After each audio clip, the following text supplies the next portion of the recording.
Folks, this just in. It appears that Warren Buffett has struck a deal to trade jobs with daytime soap opera diva Susan Lucci. Buffett has reportedly negotiated a permanent spot on the cast of All My Children.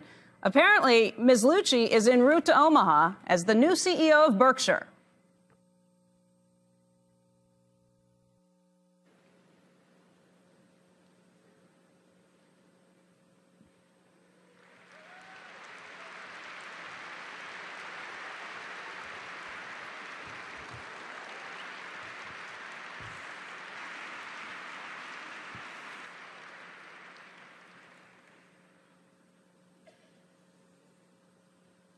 Where could he be?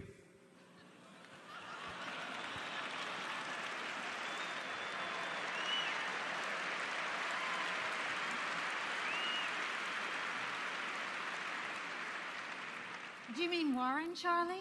He's been detained at the TV studio. Really? Hi, Charlie. I'm Susan Lucci. Oh, haven't you heard about the deal between Warren and me? He's going to be a big star at All My Children, and I'm going to be taking over Berkshire Hathaway.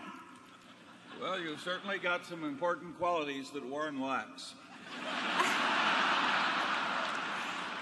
Well, thank you, Charlie. And you can relax now, you dear man. You just make yourself at home, because I'll take it from here, thank you. I've been wanting to talk to our shareholders for quite some time now.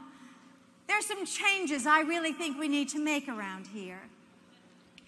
The first thing we need to look at is our dividend policy. I have never heard of anything so cheap and so unfair to our wonderful shareholders. We need to change it. Sounds good to me. And second, we need to look at giving guidance on earnings. And we need to do that every single week. Sounds good to me. And third, we need to pay our directors more than $900 a year.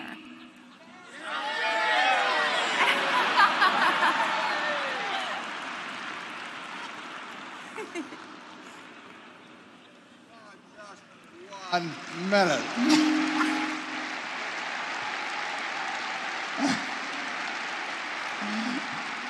Hi, Warren.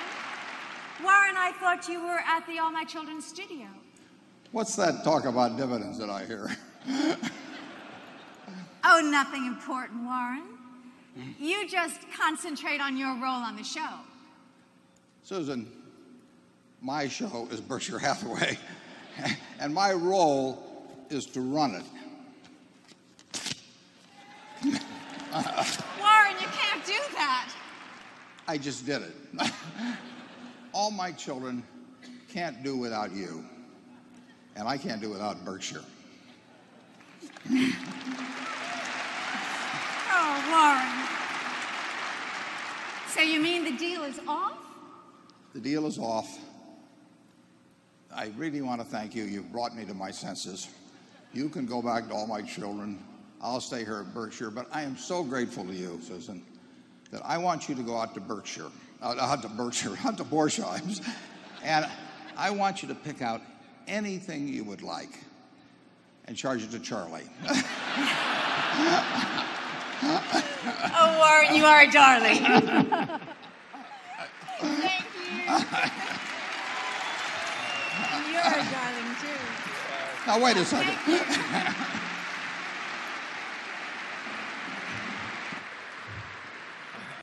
A very good morning to Mr. Buffett and Mr. Munger.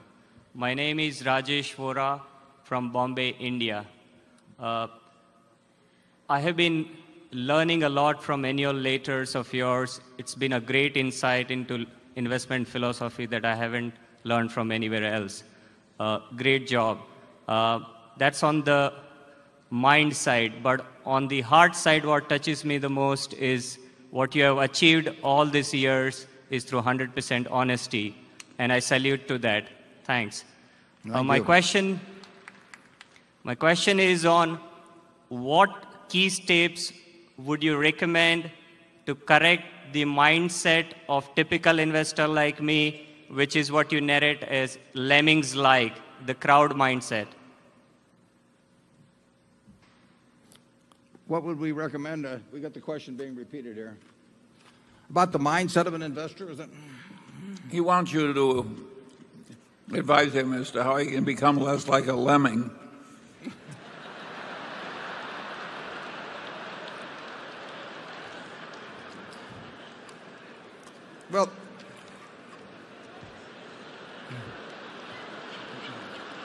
Well, since you repeated the question, I'm going to let you give the first answer to that, Charlie.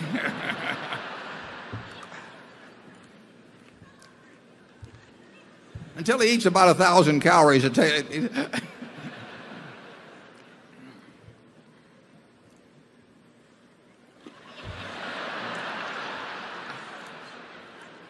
Well, I will tell you what changed my own life on investing. I started investing when I was 11. I first started reading about it. I believe in reading everything in sight, and first started reading about it when I was probably 6 or 7 years old. But for about 8 years, I wandered around with technical analysis and doing all kinds of things. And then I read a book called The Intelligent Investor. And I did that when I was 19 down at the University of Nebraska. And I would say that if you absorb the lessons of The Intelligent Investor, mainly, and I wrote a foreword and I recommended particularly chapters 8 and 20, that you will not behave like a lemming, and you may do very well compared to the lemmings. We have here in the bookworm copies of The Intelligent Investor, and I think it's as great a book now as I did when I read it early, I guess, in 1950. You can't get a bad result if you follow the lessons of Ben Graham taught in that book. I should mention that there's a book out there also that I did not know it would be completed by this time. My cousin Bill Buffett has written a book about our grandfather's grocery store called Foods You Will Enjoy, and Bill will be out there. He's signing books. I just got my first copy a couple of days ago, read it, and I enjoyed it a lot. Charlie worked at the same grocery store. How many years ago? Probably a good 70 years ago in Charlie's case. Neither one of us was very good. But my grandfather, you don't want to pay much attention to his advice on stocks. He wrote a lot of letters, and he was very negative on the stock market and big on hard work at the grocery store, so we quit listening to him. Instead, read The Intelligent Investor. That's the book that gave me a philosophy that has taken me now for a lot of years, and there's 3 big lessons in there which relate to your attitude toward stocks generally, which is that you think of them as parts of a business, and your attitude toward the market, which is that you use it to serve you and not to instruct you, and then the idea of a margin of safety, of always leaving some extra room in things.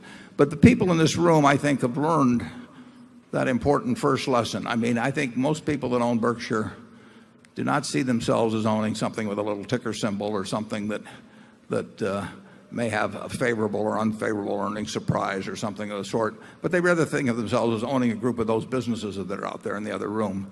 And that's the way to look at stocks. You'll never be a lemming if you do that. Let's go to number 2. Good morning, Mr. Buffett, Mr. Munger. My name is Sam Reiner from Fort Lee, New Jersey.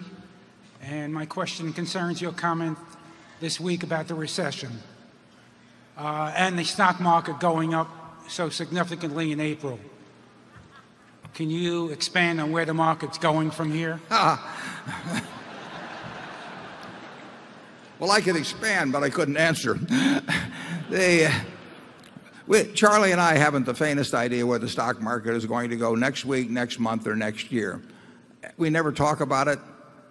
It never comes up. Our directors will tell you that they've never been to a directors meeting where the subject of the direction of the stock market is. We are not in that business. We don't know how to be in that business. Obviously, if we could guess successfully a high percentage of the time where the stock market was going to go, we would do nothing but play the S&P futures market, where there wouldn't be any reason to look at businesses and stocks. So it's just not our game. We don't think what we see when we look at the stock market is we see thousands and thousands and thousands of companies priced every day, and we ignore 99.9% of what we see, although we run our eyes over them. And then every now and then we see something that looks like it's attractively priced to us as a business. Forget about the word stock. So when we buy a stock, we would be happy with that stock if they told us the market was going to close for a couple of years. We look to the business. It's exactly the same way as if you were going to buy a farm a few miles here outside of Omaha. You would not get a price on it every day, and you wouldn't ask, whether the yield was a little above expectation this year or down a little bit. You'd look at what the farm was going to produce over time. You'd look at the expected yields. You'd look at expected prices, the cost, taxes, the cost of fertilizer, and you would evaluate the intelligence of your purchase based on what the farm produced relative to your purchase price. Quotes would have nothing to do with it. That's exactly the way we look at stocks. We look at them as businesses. We make judgments about what the futures of those businesses will be, and if we're right about that in those judgments, the stocks will take care of themselves. Charlie? Nothing to add.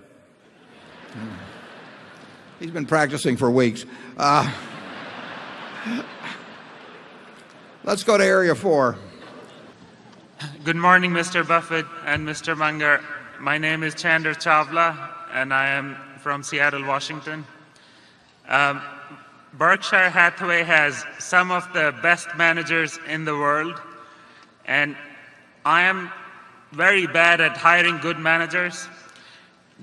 Some of the decisions I've made, which were without any phone calls from Jamie Lee Curtis, I look back and I see, what was I thinking? So what can you advise on how in 1 hour you can assess the capability of a person to be a good manager? Well, you have to understand that we cheat. We buy businesses with good managers. So if you give me 100 MBAs, and I have these classes come out all the time. I've had about 30 schools this year, and usually there's 75 or 100 men and women in the classes. I no more could take those 100 and spend a few hours and rank them from number 1 to 100 in terms of their future achievements as managers, then I could pick them. It would be impossible for me. But what we do is we buy businesses with great managers in place. We've seen those people perform for, in many cases, decades. We've seen their record, and they come with the business. Now, our job is not so much to select great managers, because we do have this proven record that they come with. Our job is to retain them. And many of the managers, the majority of the managers that work at Berkshire, are independently wealthy. We hand them checks, sometimes in the billions, often in the hundreds of millions. So they do not have a monetary reason to work in many cases. So our job, we are dependent on them, incidentally. I mean, we have 19 or so people at headquarters, and we have 250,000 working for Berkshire around the world. And we can't run their businesses. And our job is to make sure that they have the same enthusiasm, excitement, passion for their job after the stock certificate changes hands than they had before. Now, that requires some judgment on our part as to whether these people love the business or love the money. Now, they all like money, but many of them, our managers in particular, they love their businesses. I mean, they've worked at them. They're a work of art to them, and they've been in the family sometimes as many as 4 generations. So we have to see the passion in their eyes, and if we see that, then we have to behave in a way that passion remains. Can't be done by contract. We don't have contracts. That doesn't work. But we can try to create an environment, and Berkshire, frankly, is the ideal environment. It's even an ideal environment because of events like this. Our managers feel appreciated, and they are appreciated. They're not just appreciated by me and Shirley. They're appreciated by you. and we want to give you a chance to applaud them.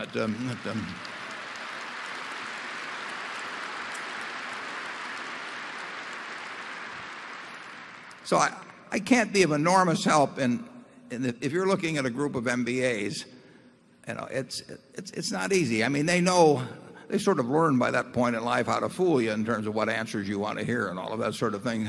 I would look for the person with passion for the job. I mean, the person that is always doing more than they're sure. You look for people that are good communicators and all of that sort of thing.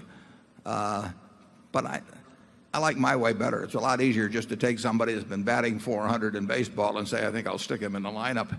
And the nice thing about our game is that, in baseball, unless you're Nolan Ryan or somebody, you have to hang up things at 40 or thereabouts. But in our game, they go on and on and on. I mean, I use as an example, we had a famous Mrs. B from the Furniture Mart, and she worked for us till she was 103.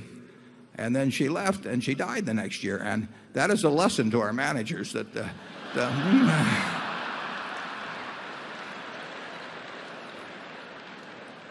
Charlie? Well, that was very useful advice.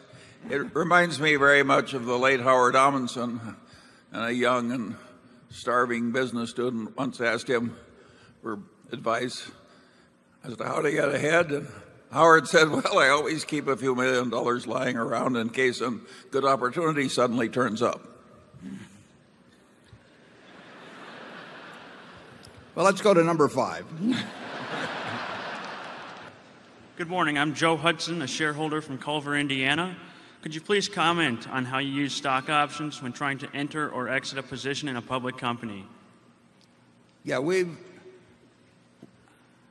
I think there was one time we sold a put on Coca-Cola with the idea that if it got exercised, we were very happy to own more Coca-Cola.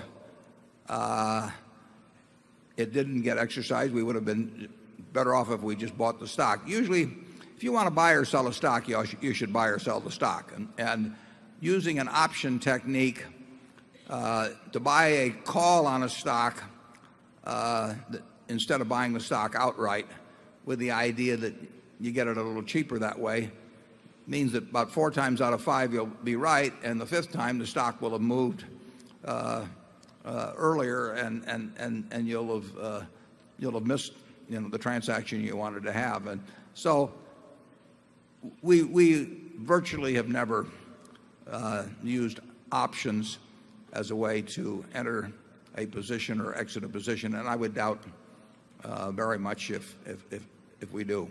We've sold these long-term equity put options that are described in the press release yesterday and were described in the annual report, but that's a different sort of thing. If we want to buy something, we'll just start buying it, and if we want to get out of it, we'll start selling it, and we won't get involved in any fancy techniques. Charlie? Well, if I remember right, you wrote a letter when the public authorities were deciding whether we should have option exchanges for stocks. And Warren was all alone at that time, and he wrote a letter saying that he didn't think it would do any good at all for the country to throw out the margin rules in this fashion. I've always thought that Warren was totally right. It's the idea of turning financial markets into gambling parlors so the croupiers can make more money has never been very attractive to us. Yeah.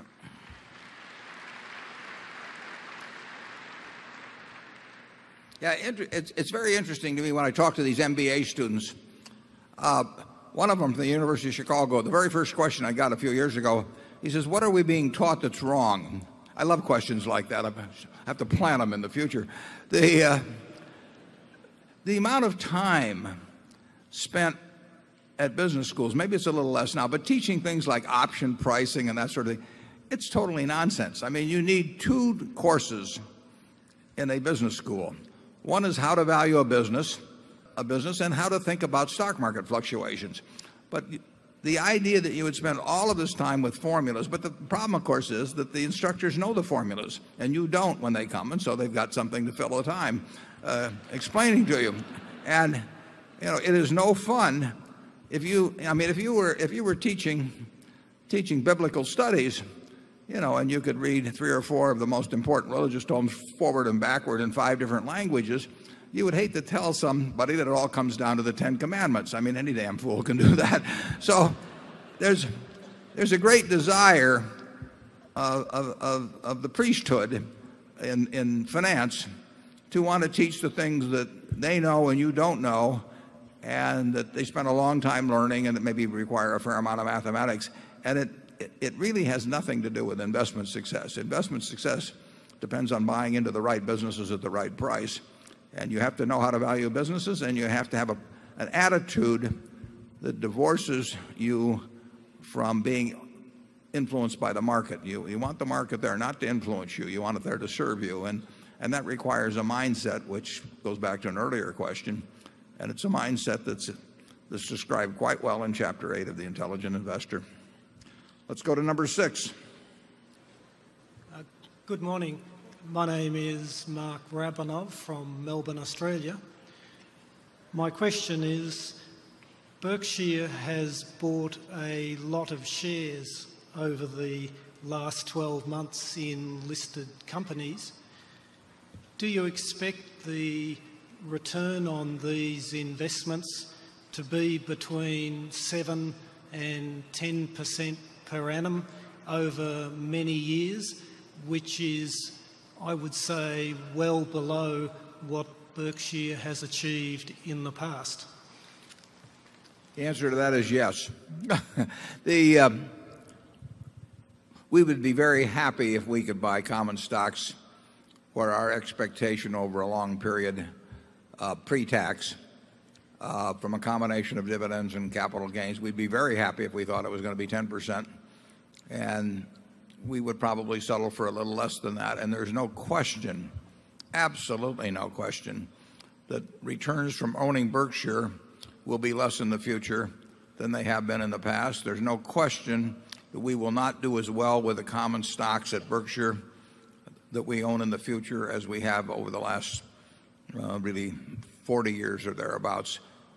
We operate now in a universe of marketable stocks where we're talking about companies with market caps of at least 10 billion. In most cases, to have a meaningful impact on Berkshire, we're talking much bigger than that, maybe 50 billion and up.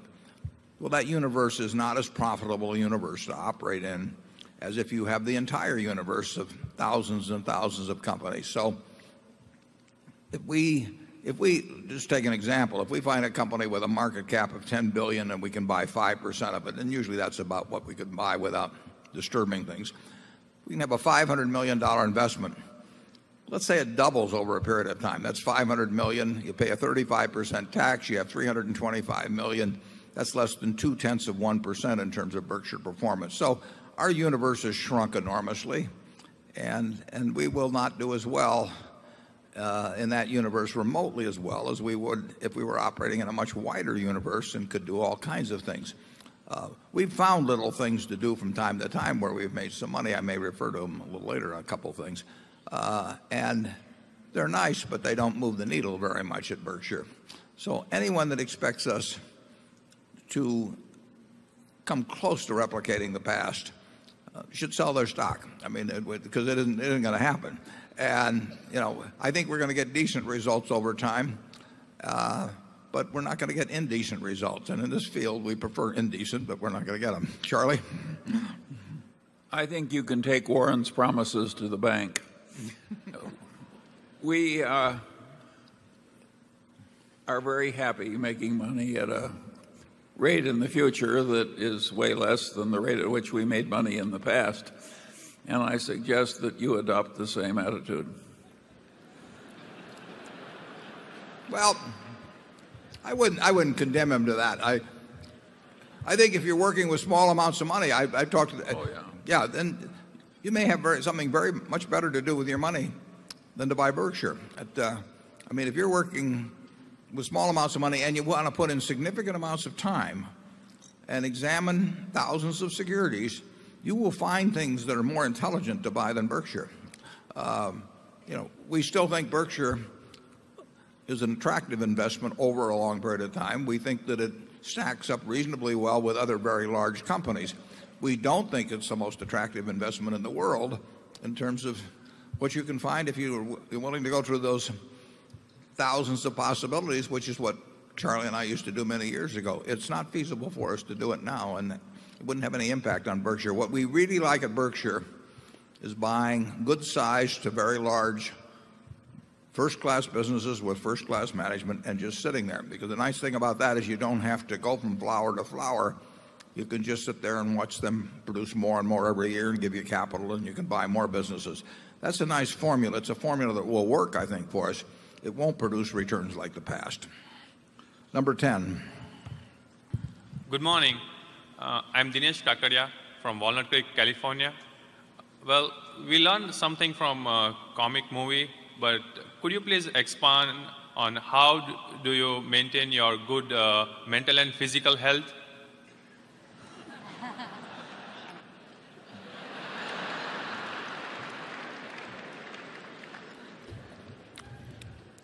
Well, you start with a balanced diet. Some Wrigley's, some Mars, some C's, some Coke. Oh, basically, if Charlie and I can't have a decent mental attitude, who can? I mean, we get to do what we love doing every day. We do it with people that are not only cheerful about it and like us, but they do their jobs extraordinarily well. They like their jobs too. We're forced to do virtually nothing that we don't want to do. I have a trainer that comes 3 times a week. I think she's probably here. She may think I'm a little begrudging in that particular activity, but that's only 45 minutes 3 times a week. And the rest of the time, I am doing I'm doing whatever I love day by day by day by day, and I do it, in air-conditioned offices and with all kinds of help. How could you be sour about life, being blessed in so many ways? And then the amazing thing is that when Charlie's 84, I'm 77, there's just no reason to look at any minuses in life and to focus on that. It would be crazy. So, we really do count our blessings because they've been many, and they continue to come forth, and we'll enjoy it as long as we can. There's not much more to it than that. Charlie? Well, I wish we were poster boys for the benefits of running marathons and maintaining a very slim bodily state and so forth. But as nearly as I can tell, neither of us pays much attention to any health habits or dietary rules. And it seems to have worked pretty well so far. I don't think we can recommend it to everybody, but I, for one, don't plan to change.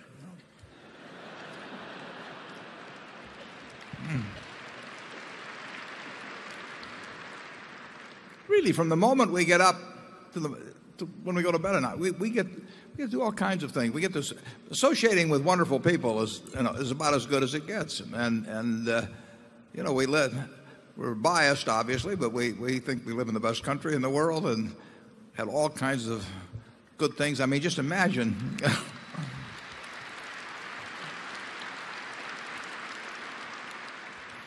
Well, we could have stayed in my grandfather's grocery store and it would have been hell. Hi, I'm Richard Rantrop from Bonn, Germany. At the moment I attend high school and would like your wisdom on how to approach the question of what to do with the rest of my life. So, we prefer things a little more difficult than that, if you've got to say. So, Mr. Buffett, Mr. Munger, if you were about to start all over again, what profession would you choose and why? Well, I would choose what I do because I have fun at it. I'm reasonably good at it. I meet a lot of interesting people through it. No heavy lifting. It fits me. But that's not advice for you. I mean, you have to find out what's your passion in life. It's a terrible mistake to kind of sleepwalk through your life, because unless Shirley MacLaine's right, it's the only one you're going to have. And so I was very lucky in that I found my passion early. I mean, that's not easy. That takes some luck. It just so happened my dad was in a business, had a very small office, and he had a bunch of books down there. And when I would go down there on Saturday or after school, I would start reading those books, and it turned me on. And this was before Playboy actually existed. And so, that was just plain lucky. If he'd been a minister, I'm not so sure I would have gotten quite as enthused about visiting the office. But that's the way to go. And I can't prescribe that for you. But I can tell you that if you're going through the motions in life, you're doing something. Now, obviously, if you need the job you have and you can't make a change, and your kids have to eat and all of that, you deal with realities like that. But when you're in a position to make choices, I always tell the kids that come visit me, I tell them, go to work for an organization you admire or an individual you admire. That means that many of them become self-employed, but but the idea, you can't get a bad result. I went to work for Ben Graham when I was 24. I only worked for him for less than 2 years. But I jumped out of bed every day in the morning. I was excited about what I was going to do. I was learning things. I was with a man I admired. I never asked my salary when I took that job. I moved to New York City and found out what my salary was when I got the check. So just be sure you get the right spouse. That's enormously important. As Charlie says, the problem, is that we talk about that fellow that spent 20 years looking for the perfect woman, and then he found her, and unfortunately she was looking for the perfect man. So you may have a problem in that respect.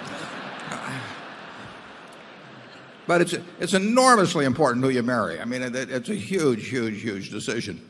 And if you're lucky in a couple of things like that, you're going to have a happy life, and you're going to behave better as you go along. I mean, it's a lot easier to behave well when things are going your way and you're enjoying your work, and you're thinking about things every day that are the kind of things you like to think about. And Charlie has a lot better advice than I have on that. Go to it. Well, of course, you'll do better if you develop a passion for something in which you have a considerable aptitude. I think if Warren had gone into the ballet, nobody would have ever heard of him. Oh, I think they'd have heard of me, just in a different way, Charlie. Well, the chances are, if you find something that turns you on, you probably do have some talent for it, though. I mean, I don't think I could have gotten turned on by ballet. I'm Nancy Ankowitz. I'm from New York City, and I teach at New York University. Mr. Buffett, I'd love to get your advice on something that's a little off the investing path, but that taps into your business experience and wisdom. I'm writing a book to help people of a more introverted nature get the recognition they deserve. What advice would you give to the quieter half of the population to help them raise their visibility in their careers? Well, that's a very good question, and I sort of faced that at one time. I was absolutely, throughout high school and college, terrified of public speaking. And I avoided any classes, signing up for them that would require it. I would get physically ill if I even thought about having to do it, let alone doing it. And I took a Dale. First of all, I signed up. I went down to a Dale Carnegie course when I was at Columbia, and signed up for it. Gave him a check for $100. Went back to my room, and stopped payment on the check. This is a real man of courage you're looking at up here. And then I came out to Omaha, and I saw a similar ad. I was at the Rome Hotel for you old-timers in Omaha on 16th Street, and I went down there. And this time I took $100 in cash and gave it to Wally Keenan, who some of you may know. He died some years ago.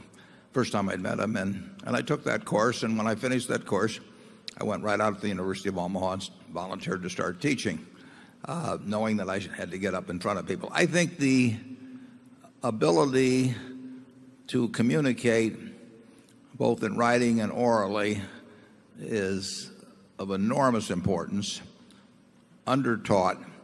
Most graduate business schools, they wouldn't find an instructor to do it because it would sort of be beneath them to do something so supposedly simple. But if you can communicate well, you have an enormous advantage. And to you who are talking to the group of introverted people, and believe me, I was in certain ways quite introverted, it's important to get out there and do it while you're young. If you wait till you're 50, it's probably too late. But if you do it while you're young, just force yourself into situations where you have to develop those abilities. And I think the best way to do that is to get in with a whole bunch of other people who are having equal problems, because then you find you're not alone and you don't feel quite as silly. And of course, that's what they did at the Dale Carnegie course. I mean, we would get up in front of 30 other people who could hardly give their own name, and after a while we found out we could actually pronounce our own name in front of a group. But we would stand on tables and do all kinds of silly things just to get outside of ourselves. And you may have thought it, by this point you may think it went too far in my particular case, but that's another problem. But you're doing something very worthwhile if you're helping introverted people get outside of themselves and working with them in groups where they see other people have the same problem and they don't feel quite as silly themselves. I think you're doing a lot for some human beings when you help them do that. Charlie? Yeah, it's a real pleasure to have an educator come who is working to do something simple and important instead of something foolish and unimportant.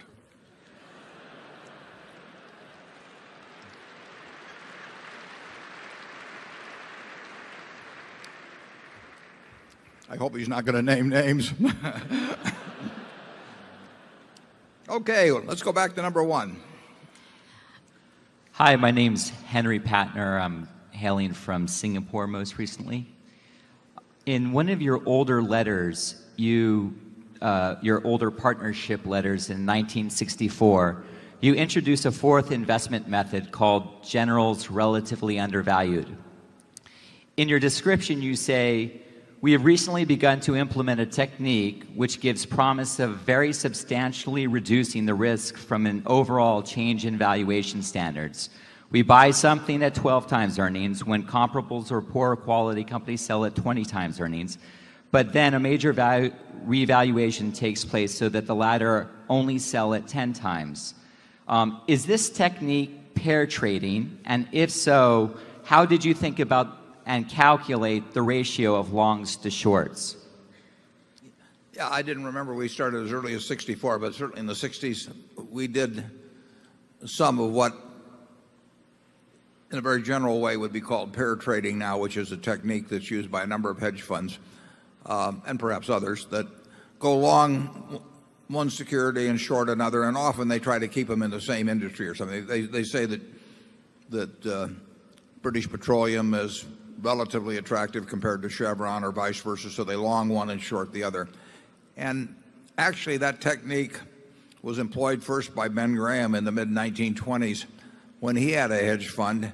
Oftentimes, I read articles all the time that credit A.W. Jones with originating the hedge fund concept in the late 40s. But Ben Graham had one in the mid-1920s, and he actually engaged in pairs trading. And he found out it worked very modestly well, because he was right about 4 times out of 5, but the time he was wrong tended to kill him on the other 4. We shorted out the general market for about 5 years in the partnership to a degree. We borrowed stocks directly from some major universities. I think we were probably quite early in that. We went to Columbia and Harvard and Chicago and different places and actually arranged for direct borrowing. It wasn't as easy to facilitate in those days as it is now. And so we would take their portfolios and we would just say, "Give us any of the stocks you want to, and then we'll return them to you after a while and we'll pay you a little fee." And then we went long things that we thought were attractive, we did not go short things that we thought were unattractive. We just shorted out the market generally. It was always kind of interesting to me when I would visit the treasurer of Columbia or something like that, and I'd say, we would like to borrow your stocks to short. And, he thought his stocks were pretty good at that point. And he'd say, well, which ones do you want? And I said, just give me any of them. I'm happy to short your whole damn portfolio. I needed the Dale Carnegie course to get me through that kind of thing. We didn't have any specific ratios in mind. We were always limited by the number of institutions that would give us the stocks to short. So it was not a big deal, but we probably made some extra money out of it in the 60s. It's not something that would fit what we do these days at all. And generally speaking, I think if you got some very good ideas on businesses that are undervalued, it's really unnecessary to do any shorting out of the market. For those of you who are in the field, there's a kind of a popular proposal. Money managers always have some popular proposal that's being sold to the potential investors, and now there's something called 130-30 where you're long 130%, long short 30%. That stuff's all basically a bunch of stuff just to try and sell you the idea of the day. It doesn't really have any great statistical merit, but the fish bite, as Charlie says. And Charlie can elaborate on that. Yeah, we made our money by being long some wonderful businesses. We didn't make it by a long-short strategy. Number 3. Dear Mr. Buffett, dear Mr. Munger, my name is Oliver Krautscheid from Frankfurt in Germany. The subprime crisis has led to inconsistent pricing in capital markets. Credits are trading at large discounts, and at the same time, the equities do not reflect this. My question is, when will this be over, and how do you take advantage of market dislocations? Well, when there are market dislocations, there are always ways to take advantage of it, but we'll leave for you the joy of searching for those. But there have been some really important dislocations, and I brought along, just for your amusement, a few figures on something that we've done recently, but it doesn't have any big significance for Berkshire. And you find those occasionally. You found that after the long-term capital management crisis in 1998. You found the equivalent of it in the stock market in 1974 and so on. And those are great times to make unusual amounts of money. And there's certain things we can't figure out. I see in the Wall Street Journal, I see advertisements these days of auctions taking place in some esoteric mortgage securities. If you had enough time, you could probably figure out some of those that were very mispriced. We don't fool around with that. We just don't have the time. We were able to do we have about $4 billion in this right now. When we get all through, we'll have made some extra money for a couple of months. It won't be significant in relation to Berkshire's size, but it's something that's very easy to do. You may be able to find, by working very, very hard on some smaller issues, you might be able to find in this mess in mortgages, and it's gone beyond subprime. It's gone into all A's, and it's gone into option arms and that sort of thing. There very well could be some great opportunities out there that Charlie and I will no longer spot because we just can't be looking at that many things. Charlie? Yeah, what is interesting is that how brief these opportunities to take advantage of dislocations frequently are.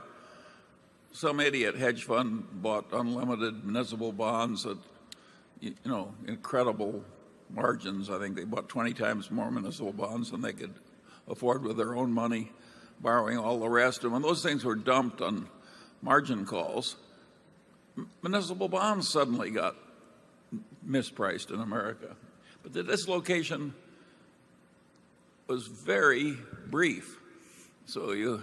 But very extreme. But very extreme. And so if you can't think fast and act resolutely, it does you no good.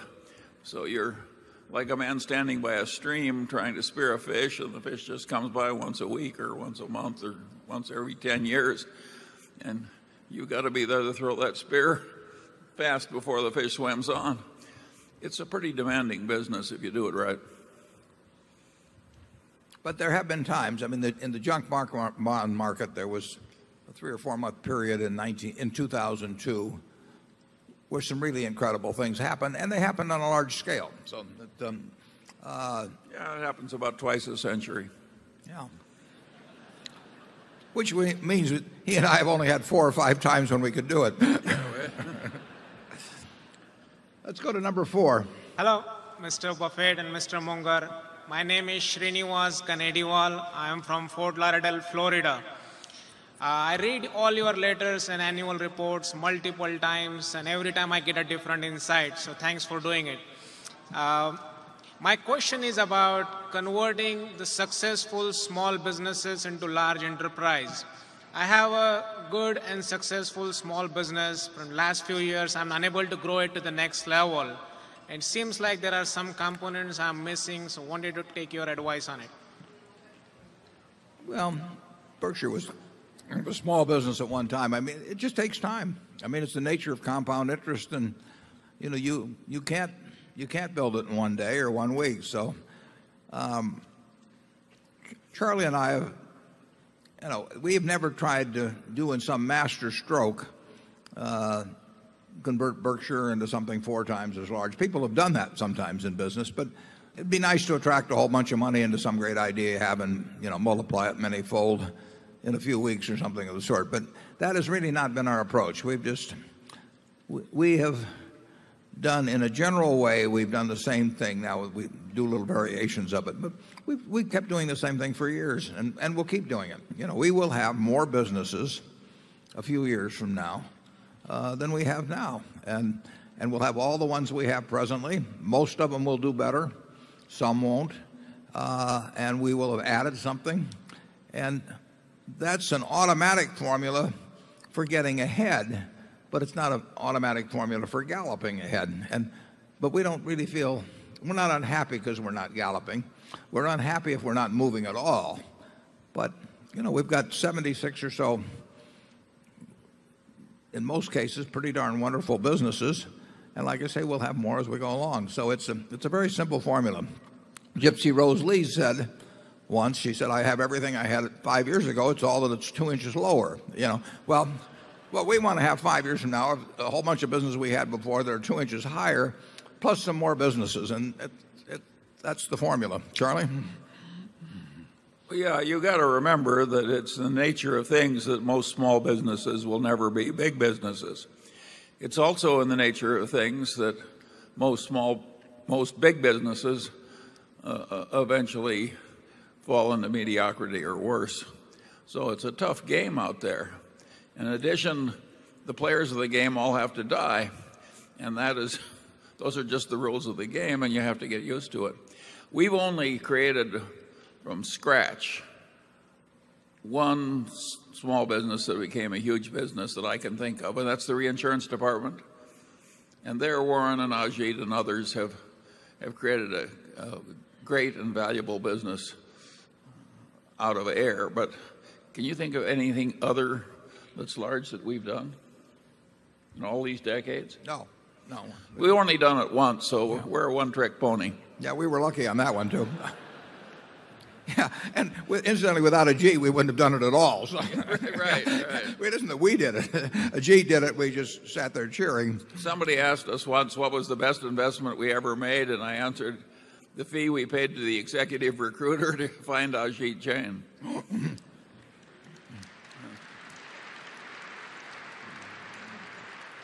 Hello, my name is Stuart Kay, and I'm from New York City.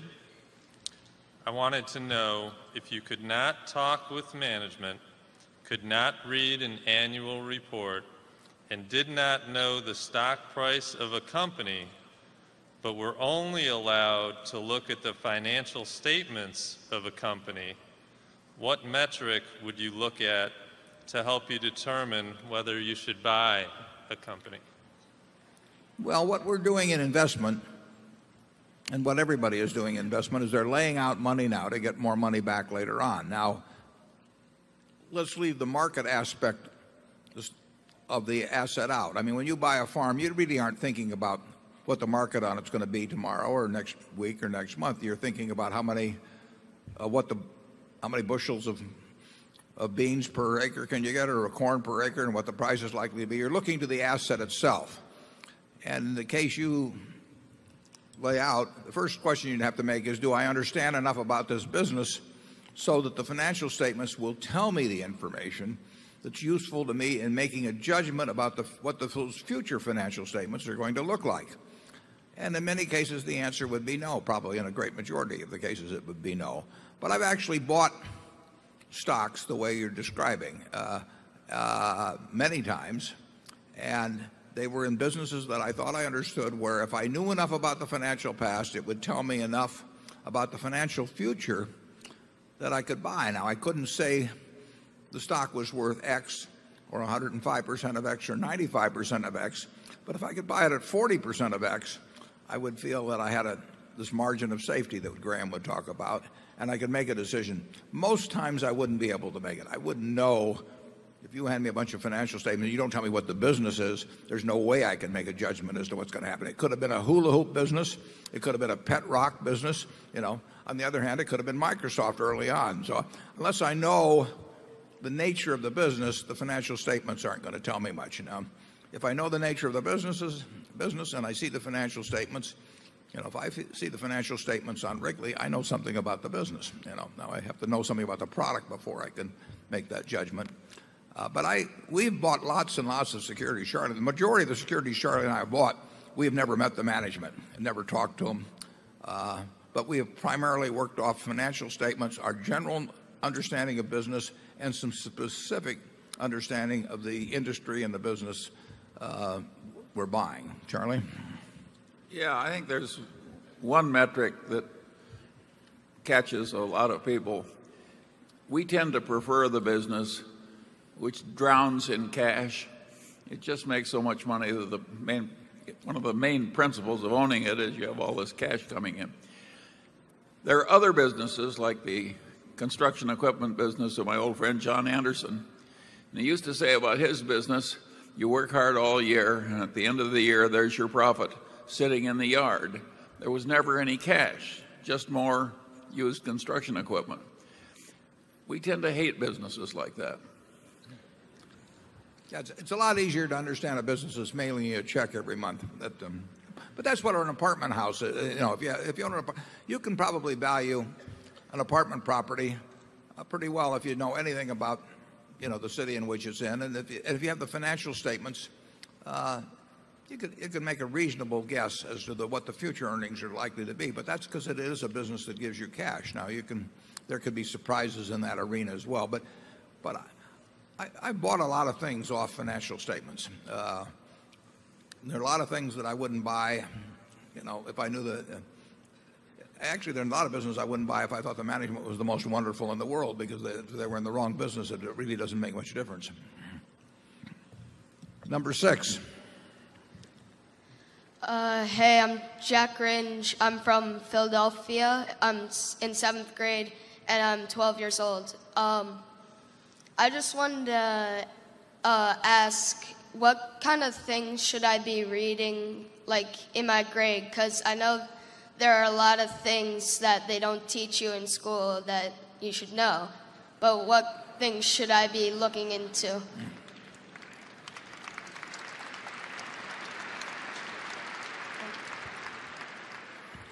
Well, I would get in the habit, if you don't have it already, but you sound like you very well may, of reading a daily newspaper, which is not the most popular thing in the world among younger people these days. But you want to learn as much as you can about the world around you. And Bill Gates, I think, quit the letter P in the World book.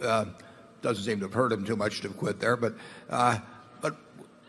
you ought to have you can have a set of world books, you can read the newspapers, you should just sop it up, and you'll find out what's the most interesting to you. I mean, there's a certain point where the sports pages are most interesting to me, and then the finance pages, and I happen to be a political junkie, but you just can't learn enough in life. And I think what you'll find is that the more you learn, the more you want to learn. I mean, it is fun.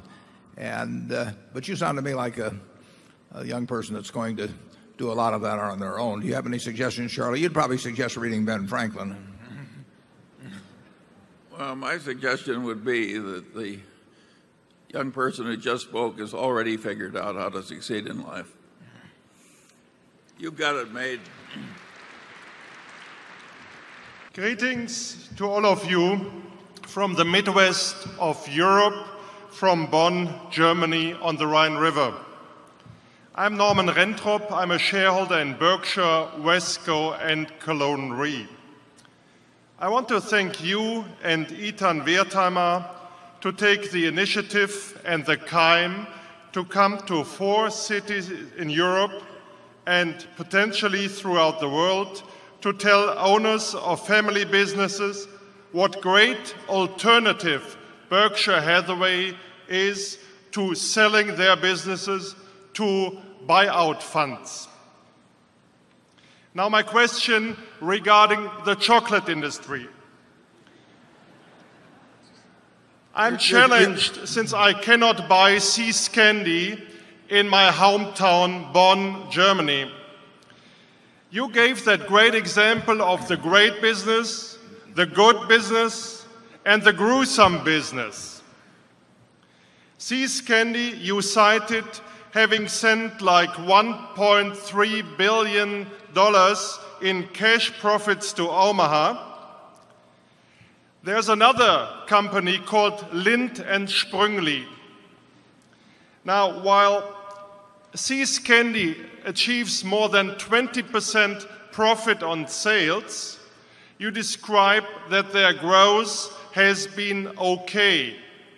Lindt & Sprüngli does only 14% on sales, but they did go almost global. Yeah, could you get to the question, please, on this? Yeah. The question is in whether you want to have a company with high profitability but okay growth versus a company going global but lower profits. What are your considerations? It really makes no difference to us. We evaluate all kinds of businesses, and what we do want is we want a business with a durable competitive advantage, which both of the companies you named do. And we want something we understand, and we want a management that we like and trust, and then we want a price that makes sense. And we try to look at, we probably looked at every confectionery business, for 20 years that publicly owned, where we get the figures, and sometimes we find something where we can take action, and most of the time we don't. When they're private businesses, we don't determine, a really good private business. I always tell the manager the best thing to do if you got a wonderful private business is just keep it. It's going to be worth more next year than the year after. So there's no reason to sell a wonderful business except for kind of extraneous factors. It may be family situations, it may be taxes, it may be that there isn't another potential heir or whatever it may be. But there's no need. If you've got a business worth $1 billion, you don't need the $1 billion. You've got a business that's worth $1 billion any more than if you've got a farm that's worth $1 million. You've already got the $1 million. You just happen to have it in the farm. And if you like farming, you keep it. So we never urge people to sell good businesses. We urge them to keep them. But there comes times when they do want to sell for one reason or another, maybe once every 20 or 50 years. And we do think if they have a business that they're enormously proud of, it's a really fine business, that they can keep more of the attributes that they love in that business by selling it to Berkshire than they can by far selling it to anyone else. So we are the logical buyer. As you mentioned, I'm going to Europe. Eitan has been wonderful about setting this up, and we're going to make presentations, not to try and get anybody to sell us their business now, because most people shouldn't sell us their business now. But we do want them to think of us when the time comes, when an event occurs that does cause them to think about selling. And we want to be on their radar screen. And we're more on the radar screen in the United States than we are in Europe, and we're going to try to correct that. But if you take a firm like you name and Lindt, there's a price at which we would buy stock in Lindt. There's a price at which we would buy the whole business, but it's unlikely to be selling there. If you think about hundreds and hundreds of wonderful companies, I get all these managers that just got a CEO yesterday who called me, and they want to tell me about their business, and they imply their businesses, or they think their business is the most attractive investment in the world. It isn't the most attractive investment in the world. There are thousands of possible investments. And, the idea that all these managers are saying our stock is the most wonderful in the world is crazy. But it's our job to look at hundreds of things and in terms of marketable securities, buy what we think are the most attractive ones among the ones we understand and like as businesses. And then occasionally we get the chance to buy an entire business. We never do that at a bargain price. It just doesn't happen. People don't do that. The stock market gives you bargain prices. Individual owners won't. But when we get a chance to do that at a fair price, we like doing it. We love building Berkshire with a bunch of businesses with favorable long-term economic characteristics. But the chance that any one of them, we aren't going to look for a given confectionery company and say, regardless of price, we're going to do this, because we don't do anything when the phrase regardless of price enters into the sentence. Charlie? Yeah, I watched a man build up a business in Southern California, which was a wonderful business. And the time came to sell it, and he devoted his whole life to creating it. He sold it to a known crook who was obviously going to ruin the business just because he could get a slightly higher price. I think that's an insane way to live a life if you own a prosperous business. I think the better course is to sell to somebody you know is going to be a good steward of what you've created. I'm Isaac Dimitrovsky from New York City. Mr. Buffett, it's great to be here. I've read that there were several times in your investing career when you were confident enough in one idea to put a lot of your money into it, say 25% or more. I believe a couple of those cases were American Express and the Washington Post in the 70s, and I've heard you discuss your thinking on those. But could you talk about any of the other times you've been confident enough to make such a big investment and what your thinking was in those cases? Charlie and I have been confident enough, if we were only running our own net worth, I'm certain a very significant number of times, if you go over 50 years, there have been a lot of times when you'd have put at least 75% of your net worth into an idea, aren't there, Charlie? Well, but 75% of your worth outside Berkshire has never been a very significant amount. Well, but I'm going back. Let's just assume it was. Let's just assume you didn't have Berkshire in the picture. There have been times, I mean, we've seen all kinds of ideas we would have put 75% of our net worth in. Warren, there have been times in my life when I've had more than 100% of my net worth invested in things. That's because you had a friendly banker, and I didn't. No, there have been times, well, initially I had several times I had 75% of my net worth in one situation. There are situations you will see over a long period of time. I mean, you will see things that it would be a mistake if you're working with smaller sums. It would be a mistake not to have half your net worth in. I mean, you really do sometimes in securities see things that are lead pipe cinches, and you're not going to see them often, and they're not going to be talking about them on television or anything of the sort. But there will be some extraordinary things happen in a lifetime where you can put 75% of your net worth or something like that in a given situation. The problem has been the guys that have put 500% of their net worth in. I mean, if you look at, just take LTCM, very smart guys, very decent guys, some friends of mine, high grade, knew their business, but they put, maybe 25 times their net worth into things that were a cinch if they hadn't have gone in that heavily. I mean, they were in things that had to converge, but they didn't get to play out the hand. But if they'd had 100% of their net worth in them, it would have worked out fine. If they'd had 200% of their net worth in it, it would have worked out fine. But they instead went to, maybe 2,500% or something like that. So there are stocks. I mean, there's quite a few people in this room that have close to 100% of their net worth in Berkshire, and some of them had it for 40 or more years. Berkshire was not in the cinch category. It was in the strong probability category, I think. But I saw things in 2002 in the junk bond field. I saw things in the equity markets. If you could have bought Cap Cities with Tom Murphy running it in 1974, it was selling at a third or a fourth what the properties were worth, and you had the best manager in the world running the place, and you had a business that was pretty damn good, even if the manager wasn't. You could have put 100% of your net worth in there and not worried. You could have put 100% of your net worth in Coca-Cola earlier than when we bought it, but certainly around the time we bought it. And that would not have been a dangerous position. It'd be far more dangerous to do a whole bunch of other things that brokers were recommending to people. Charlie, you want to comment? Yeah, the students of America go to these elite business schools and law schools, and they learn corporate finance the way it's now taught, and investment management is the way it's now taught. And some of these people write articles in the newspaper and other places, and they say, well, the whole secret of investment is diversification. That's the mantra. They've got it exactly back-assward.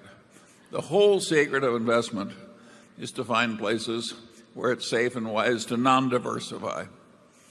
It's just that simple. Diversification is for the know-nothing investor. It's not for the professional. And there's nothing wrong with the know-nothing investor practicing it. It's exactly what they should practice. It's exactly what a good professional investor should not practice. But that's, there's no contradiction in that. A know-nothing investor will get decent results as long as they know they're a know-nothing investor, diversify as to time they purchase their equities and as to the equities they purchase.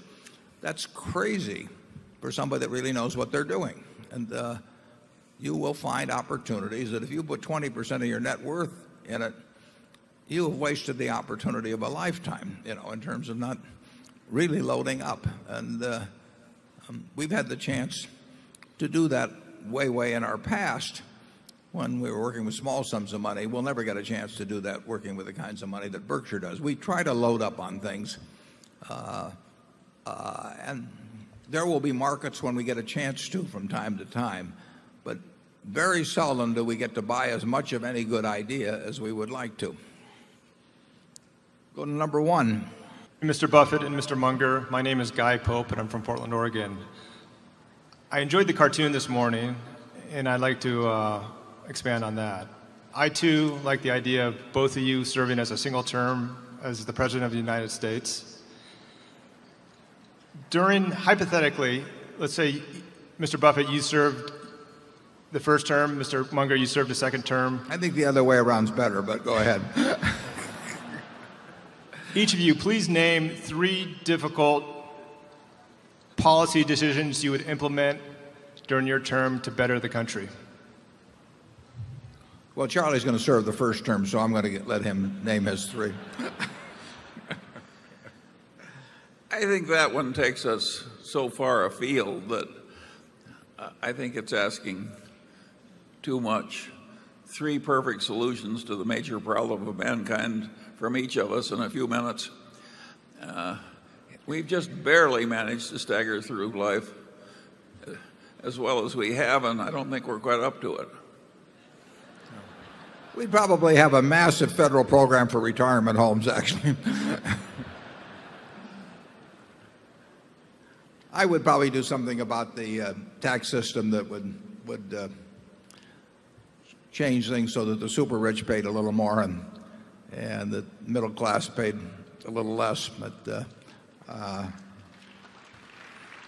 that might be why you'd prefer to have Charlie serve first. Number 5.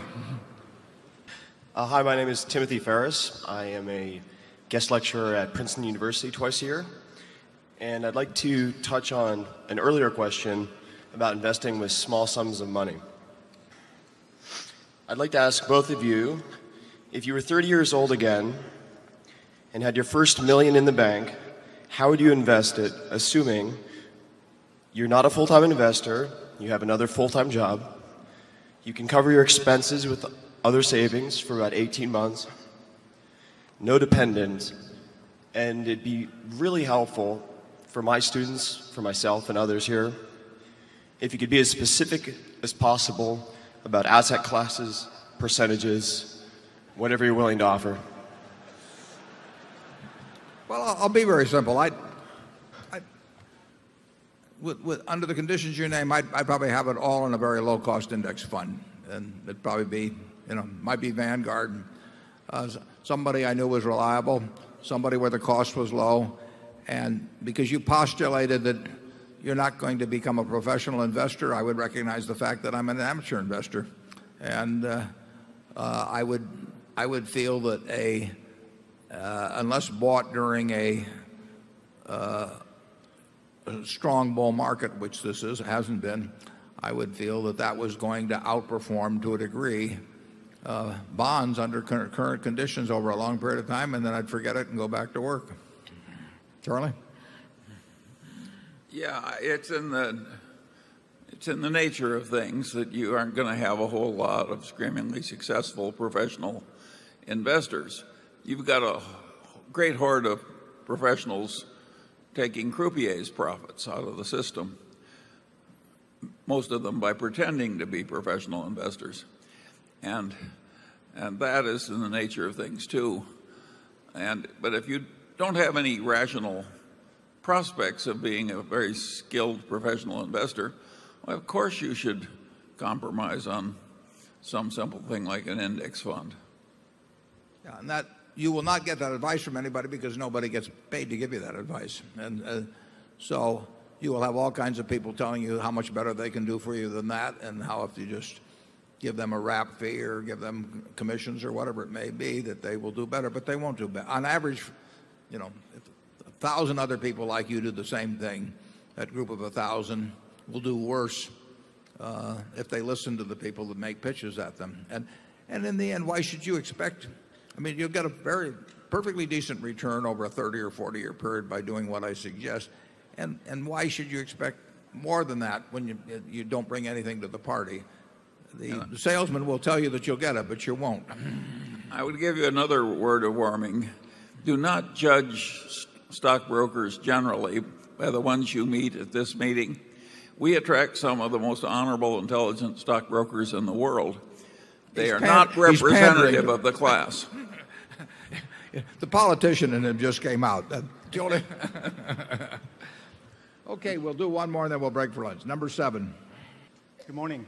My name is Tim Pham. I'm from Austin, Texas. For my children, I would like to hear from both of you as far as the temptation to keeping up with the Joneses.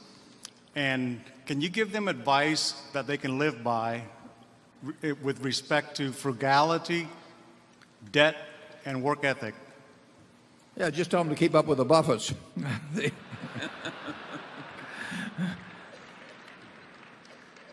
Well, Charlie and I have always been big fans of living within your income, and if you do that, you'll have a whole lot more income later on. And I think they will, to a considerable extent, not a perfect extent, they will follow the example of their parents. I mean, if their parents are coveting, every possession of their neighbor, or trying to figure out ways to increase their cost of living without necessarily their standard of living, the kids are likely to pick up on it. But now you can get the reverse effect. If you get too tough with them, they go crazy later on. But people make that election. And incidentally, there are plenty of people that I don't advise to save. I mean, if you're struggling along and making a reasonable income and you have a job with a 401k being put aside for you and you have Social Security, who's to say whether it's better to defer $1 of expenditure on your family on a trip to Disneyland or something that they'll get enormous enjoyment out of, so that when you're 75 you can have a 30-foot boat instead of a 20-foot boat. I mean, there are choices, and there are advantages to spending money in various forms for your family when it's young, and giving them various forms of enjoyment or education or whatever it may be. So I don't advocate I may practice, but I don't advocate extreme frugality. And I don't say that it's always better to be saving 10% of your income instead of 5% of your income. I think it's crazy to be spending 105% of your income, and I think that that leads to all kinds of problems, and I get letters from people every day that have experienced those problems. But in the end, if you want to have an internal scorecard. I mean, you are not a better person or a worse person because you live a different kind of life than your neighbor. You live a life that is true to yourself. Charlie? Yeah, it's obviously the best method to train your children to provide the proper example. I think we're hearing a child that didn't get that advice. Yeah. But of course, even if you do provide the proper example, it's likely not to work. It's new. Some of the time, anyway. It's noon now. We'll take about a 30 to 40-minute break. We'll come back. Some of those who are in the other room, we always have some openings here after lunch, so you might be able to move into the main room. We'll reconvene. We'll say at 12:45. We'll go till 3 o'clock. My cousin Bill Buffett will be out at the Bookworm signing books about my grandfather. And I look forward to seeing you in a few minutes. Thanks. Harry Bagai, San Francisco. Mr. Buffett, I was reading recently in Fortune magazine that when you invested $500 million in PetroChina back in 2001 or 2002, all you did was read the annual report. Now, I was thinking that most professional investors with the kind of resources that you have would have liked to have done a lot more research and talk to management, maybe regulators, et cetera, et cetera. The question I have is what is it that you look for when you're reading an annual report like that? How is it that you were able to and did make an investment purely on the back of reading that report? Yeah, well, it was in 2002 and 2003, and the report came out in the spring, and I read it, and that's the only thing I ever did. I never contacted any management. I never got a brokerage report. I never asked for anybody's opinion. But what I did do was I came to the conclusion that the company, and it's not hard to understand crude oil production and refining and marketing and the chemical operation they have. I mean, you can do the same thing with Exxon or BP or any of them, and I do that with all. I look at them. And I came to the conclusion it's worth $100 billion, and then I checked the price and it was selling for $35 billion roughly.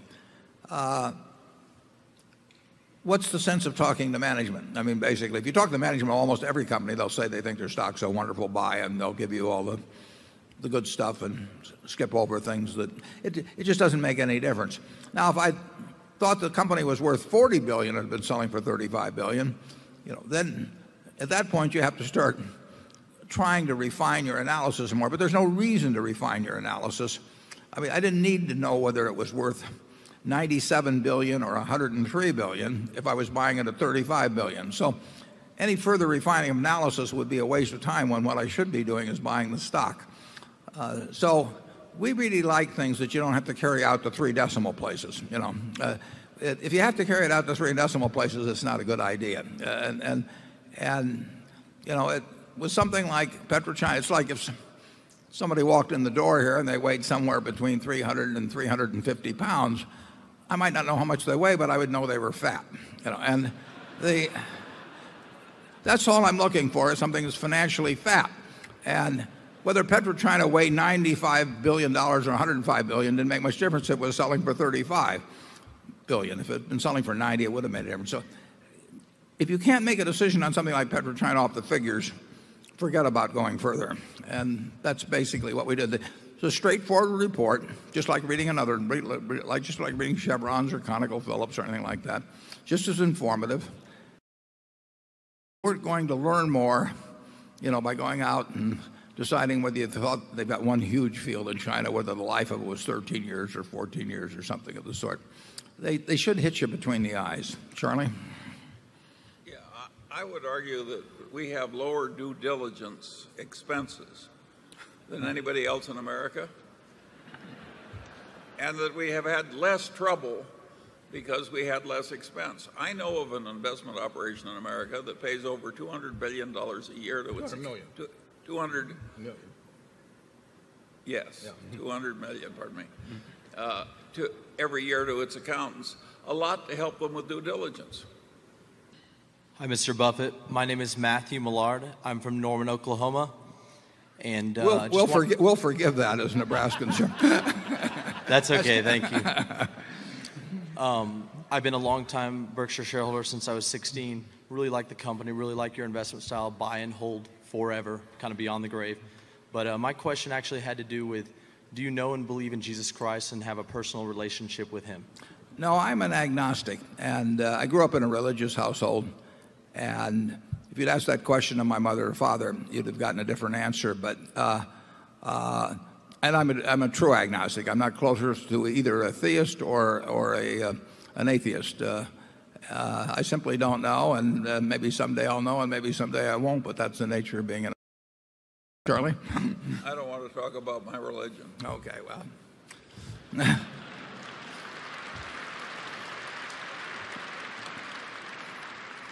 Being an agnostic, I don't have to talk about my religion. It's very simple.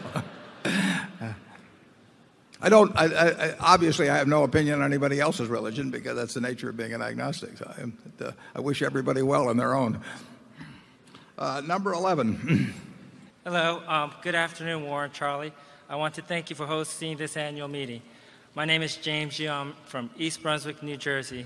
I don't want to sound morbid, but my question is, once you two are gone and Warren's stock is placed in trust and slowly forced to be sold over the years, what safeguards are in place to prevent a hedge fund or LBO shops from joining together and acquiring Berkshire Hathaway and putting in play and breaking up this wonderful company and endangering the culture of this company? Well, my stock would be sold over about a 12-year period after my death. During the time of settling the estate, it gets disposed of in the same manner as presently, and then it gets on a time clock. So that takes a lot of time. I may live a little longer even than now, but even if that started now, you would be dealing, I hope, with a company that had a market value much larger than even we presently have. And you'd still have large blocks of stock held by institutions or people that certainly had a similar philosophy. There's no guarantee that if somebody wanted to try a $600 or $700 billion takeover, and it might be a lot larger than that if you go out a ways, that it can't be done. But I think it would be about as unlikely to happen in the case of Berkshire as any company I can think of in the world. It can't happen at all, in effect, until sometime after I die. There'll be a lot of votes concentrated till that period, and like Charlie says, I've told there's this period after I die before this 10-year distribution period kicks in. So I've told my lawyer to make sure that my estate lasts for quite a while, and he says that's like telling your teenage son to have a normal sex life when you tell a lawyer that. But it'll be a long time, and like I say, if we do anything in the way of decent rates of compounding, you're really talking, one of the very largest companies in the United States. And I don't think I don't think there's going to be the LBO of General Electric or Exxon, and I think that it would be equally difficult with Berkshire. There's no 100% guarantee, however. Charlie? Yeah, and besides, Warren doesn't plan to leave very early. I've heard him say several times when people ask him what he wants said at his funeral, and he always gives the same answer. He says he wants people to say that's the oldest looking corpse I ever saw.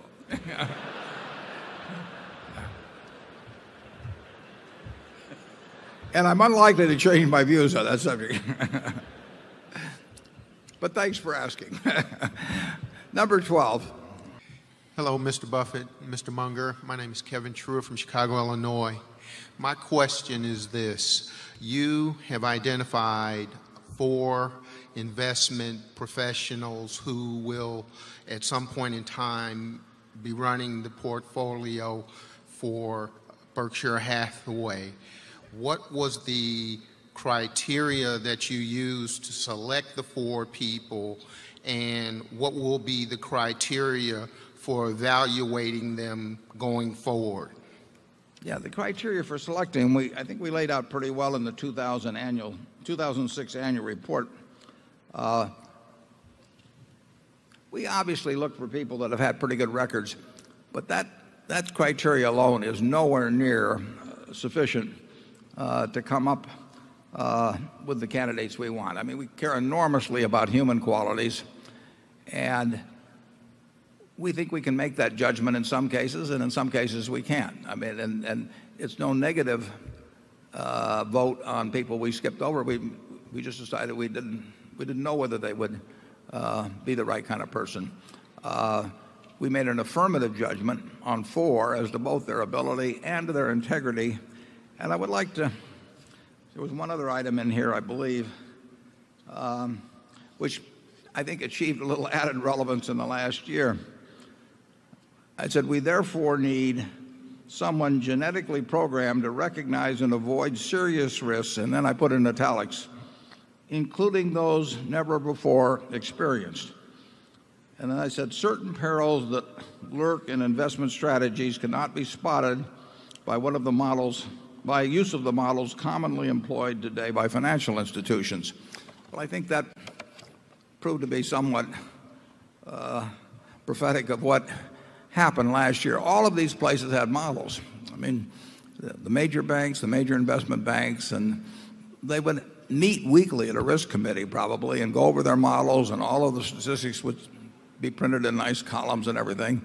And they didn't have the faintest idea what risks they were involved. You really need, in the investment world, someone very solid, someone you trust, reasonable analytical skills, but you also need someone that actually can contemplate problems that haven't popped up yet, but which are starting to become possibilities in terms of new financial instruments or new behaviors in markets and that sort of thing. And that's a rare quality. I mean, that inability to envision something that doesn't show up in your past model, can be fatal. And Charlie and I spend a lot of time thinking about things that could hit us out of the blue that other people don't include in their thinking. And we may miss some opportunities because of that, but we feel it's essential when managing other people's money, or for that matter, managing our own money. So I would say that you might go back and read the 2006 annual report again, but those are the criteria we're looking for, and we have identified as being met by the 4 people we're thinking about. Charlie? Yeah, you can see how risk averse Berkshire is. In the first place, we try and behave in a way so that no rational person is going to worry about our credit. And after we've done that, and done it for many years, we also behave in a way that if the world suddenly didn't like our credit, we wouldn't even notice it for months, because we have such liquidity and are so unlikely to be unable to be pressured by anybody. That double layering of protection against risk is like breathing around Berkshire. It's just part of the culture. And the alternative culture is just the opposite. You call a man the chief risk officer, but often he is functioning as a guy that makes you feel good while you do dumb things. So he's like the Delphic oracle that convinced the Persian king to attack somebody or other. I mean, he's just a dumb soothsayer. And how can a guy be dumb when he's got a PhD and he can do all this advanced math? Well, you can but you can. It's very well. All you've got to do is crave system and computation so much that you torture reality into fitting some model, mathematical model, which really doesn't match. particularly under extreme conditions. And then because of this work that you're putting into everything and these computations about daily trading risk and so forth, you feel confident that you've clobbered the risk, but you haven't. You've just clobbered up your own head. I'll even applaud that one. We really want to run Berkshire so that if the world isn't working tomorrow the way it's working today, and it's working in a way nobody expected, that we don't have a problem. We do not want to be dependent on anybody or anything else, and yet we want to keep doing things. So we think we found a way to do that. It may give up some of them. Well, it obviously gives up earning higher returns 99% of the time and maybe 99.9% of the time. Obviously, we could have run Berkshire with more leverage over the years than we have, but we wouldn't have slept as well, and we wouldn't feel comfortable. We have a lot of people in this room that have almost all their net worth in Berkshire, including me, and we wouldn't feel comfortable running a business that way. Why do it? I mean, it just doesn't make any sense to us to be exposed to ruin and disgrace and embarrassment and for something that's not that meaningful. If we can earn a decent return on capital, what's an extra percentage point? It just isn't that important. So we will always try to behave in a way that A, is not dependent on anybody else evaluating the risk except for us. It cannot be farmed out. And you've seen what happened to some institutions where the management thought they were farming it out. And, if that means a reasonable return instead of a slightly unreasonable return, we just accept it. Number two. Hello, Mr. Buffett. Hello, Mr. Munger. My name is Burkhard Wittek, and I'm from Munich, Germany. I would like to get back to your point that as a professional investor, one should be able to act quickly and decisively. That means being able to know what the intrinsic value is and to act within a day or within an hour if the market offers an opportunity. My question is, how large is the universe of companies which you have in your head whose intrinsic value where you would be able to act within a day or two if the market offered an attractive price to you? And secondly, how come you suddenly invest in Southern Korea or China? Yeah, we can act. Our immediate decision is whether we can figure what's being offered out to us or not. I mean, there's a go, no-go signal, and Charlie and I are often thought to be rude when we think we're just being polite and not wasting the other person's time. So as they start mid-sentence in their first conversation with us, we just say, forget it. And Charlie's pretty good at that, and I'm picking it up. We know very, very, very early in the conversation whether somebody's talking about something that there's any chance is actionable by us. And we don't worry about the ones we miss. We want to make sure that we don't waste any time thinking about things that when we get all through thinking about them, we're not going to know enough to make the decision on. So we just rule those out. And that rules a lot of things out. But then if it gets through a couple of these filters and makes it into an area where it says this is something that we know enough about to make a decision on, we're ready to move right then. So we make decisions. We can make a decision in 5 minutes very easily. I mean, it just is not that complicated. Now, we know about a number of businesses and industries, and there's a lot of businesses and industries we don't know anything about. We know about a lot of things about certain kinds of bonds, and we know some. There's a variety of things we know about, and it's nice if we can expand that universe of knowledge. But the most important thing is that anything that gets through is in an area of knowledge. And the truth is, if we can't make a decision in 5 minutes, we can't make it in 5 months. We're not going to learn enough in the following 5 months to make up for the fact that we went in deficient in the first place. So it's just not a problem around Berkshire. If we get a call and somebody says either they've got a business for sale or that's what we're going to get on the calls, or if I'm reading a paper or a magazine or an annual report or a 10K and I look at a price and there's a significant differential between price and value, we move right then. And Charlie and I don't need to talk to each other about it. I mean, we both think the same way, and we have generally similar spheres of knowledge. Charlie? Oh,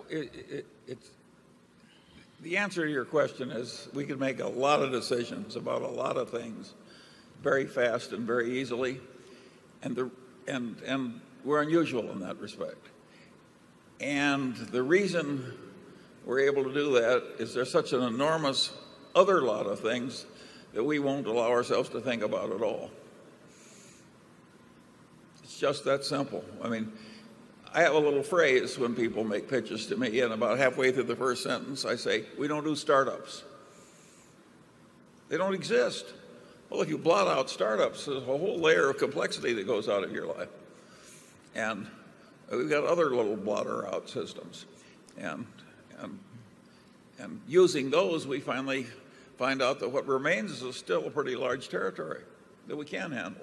You think that's fair, Warren? Yeah. And there are an awful lot of giveaways that people in the first sentence or two throw out that, we just know we aren't, it isn't going to work. And we waste I would say, we waste a lot of time, but we waste it on things we want to waste our time on. And we're very selective about that, and then we're good at it. We waste a lot of time. But we're not going to waste it on things we don't want to waste it on. Number 3. Hello, my name is Andre Stolte. I come from New York City, and I'm thrilled to be here. I'm greatly inspired by you. We follow you in our analyzed business class in New York City, a small group of small investors. And there are human rights violations in the climate. My question is, would you or have you considered asking Coca-Cola to withdraw sponsorship from the Beijing Olympics in light of the immense human rights violations in Tibet, possibly inspiring a new business model that would value humanitarian interest as well as monetary interest? Yeah, I personally, I personally think that the Olympics, and I hope they are, conducted forever with everybody participating. I think that personally it's a mistake to start deciding where this country should be allowed and this country shouldn't be allowed. Now,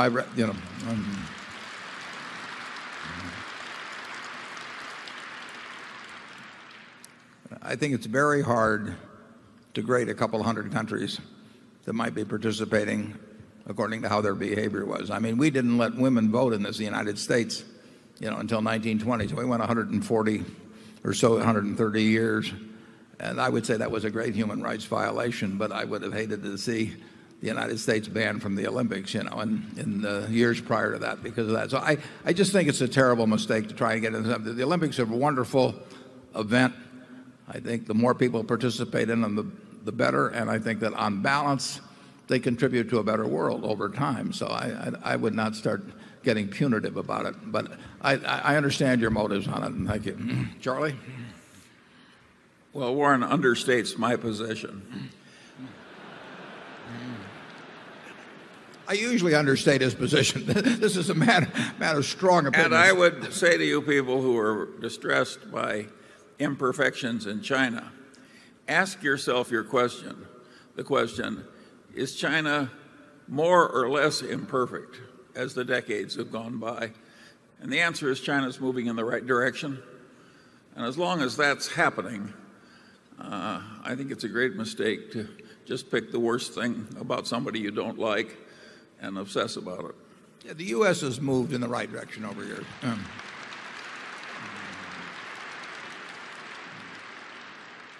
Our Constitution said blacks were 3/5 of a person. I mean, we've moved a long way, and we're far from perfection. But I think you do better with people that you're working with to, if they're going in the right direction, largely to encourage them. You may want to nudge them a bit, but I don't think the Olympics is the right way to do it. Let's go to number 5. Good afternoon. I'm Elizabeth Baird from Apopka, Florida. I would like to thank you for this wonderful opportunity to learn so much more about finances and at the same time have a wonderful time. It's been fun. That's great. I teach at Valencia Community College in Orlando, Florida. I teach office administration and business.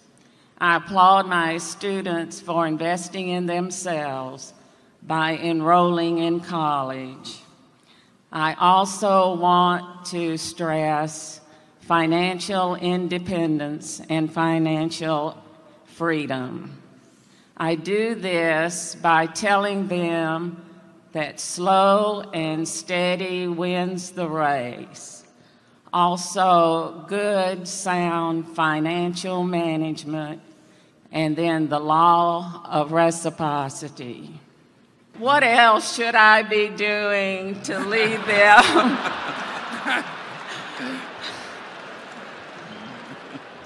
to make sound financial decisions and to have a happy, sound financial life? I'm ready to hire your entire class right now. Well, I think you're giving us some very good advice. I think that the most important investment you can make is in yourself. I mean, very, very, very few people get anything like their potential horsepower translated into the actual horsepower of their output in life.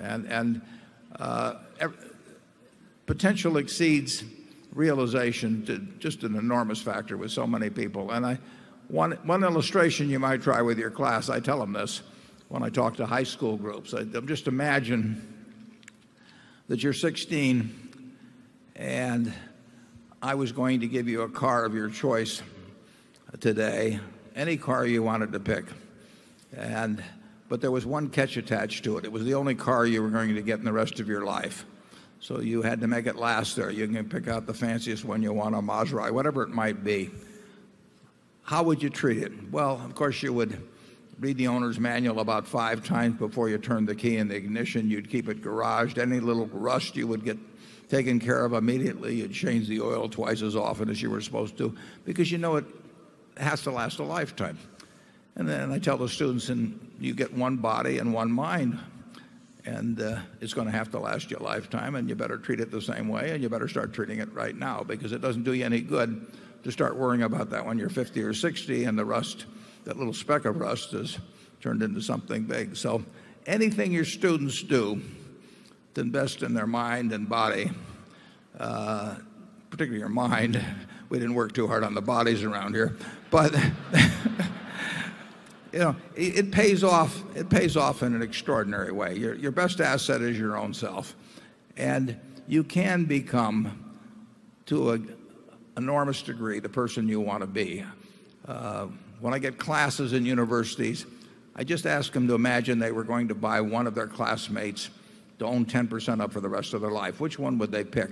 They wouldn't pick the one with the highest IQ or necessarily the one with the highest grades. They pick the person that's going to be effective. And the reason people are effective is because other people want to work with them. They want to be around them. And other people they don't want to be around. And those are qualities that an individual picks up: being generous, being humorous, being on time, not claiming credit for more than you do, but rather than less than you, helping out other people. All kinds of human qualities that turn other people on, and then there's things that turn on people off. And those are habits, and they're the habits that you pick up when they're the age of your students. The habits they have today will follow them throughout life, so why not have good ones? So that's the only message I would give your students.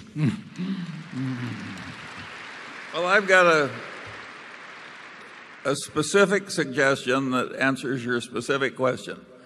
I would add to that extensive repertoire of yours by teaching them to avoid being manipulated to their disadvantage by vendors and by lenders, using the standard tricks of the vendor and lender trade.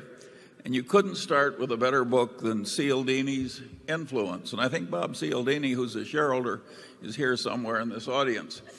And so I have a new textbook that I suggest you add to your class which is Cialdini's influence, and he's just got a new book that's coming out and for sale in Omaha today, I think, for the first time, and that's called Yes. So here's two books that I suggest you add to your class.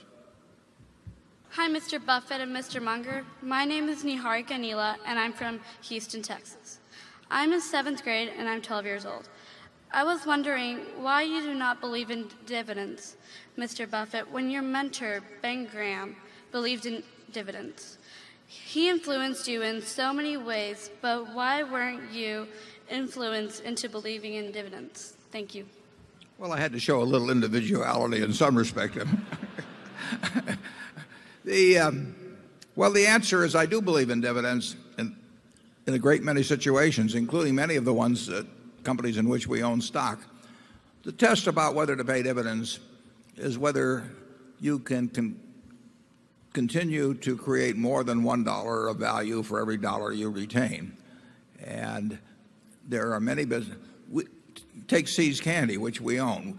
See's Candy has paid everything virtually out to us that they've earned because they do not have the ability within See's Candy to use large sums, which they earn, intelligently in their business. So it would be an enormous mistake for See's Candy to retain money. So they distributed Berkshire, and we hope that we move that around in some other area where that dollar becomes worth $1.10 or $1.20 in terms of present value terms. If we do that, the shareholder, whether they're taxable or whether they're not taxable, whether they're a foundation or whether they're living on income even, they are better off if we retain the money. Because if they were going to get $1 in dividends and it became worth $1.10 or $1.20 in market value immediately on a present value basis, they're better off selling a small percentage of their stock and realizing the required amount that way, and they will have more money when they get all through doing that than if we paid it in dividends. But if the time comes, and it will come someday, if the time comes when we don't think we can use the money effectively to create more than $1 of market value per dollar retained, then it should be paid out. And like I say, we do that individually within Berkshire, but because we have this ability to redistribute money in a tax-efficient way within the company, we probably had more reason to retain all of our earnings. If See's Candy were a standalone company, we would simply pay out a lot of the earnings, practically all of the earnings in dividends, just like we do now, except it goes to Berkshire. We like the companies in which we have investments to pay to us the money they can't use efficiently in their own business. In some cases, that's 100% of what they earn. In some cases, it's 0% of the earn. We own some stocks that don't pay any dividends. Costco paid a very small. Did they pay any dividend for a while, Charlie? Or, while they were growing very rapidly, they paid no dividend, and finally they are paying one. Berkshire's policy is much the same. Warren has always planned on paying large dividends out of Berkshire, and he does it in the mode of St. Augustine when he said, "God give me chastity, but not yet." Right.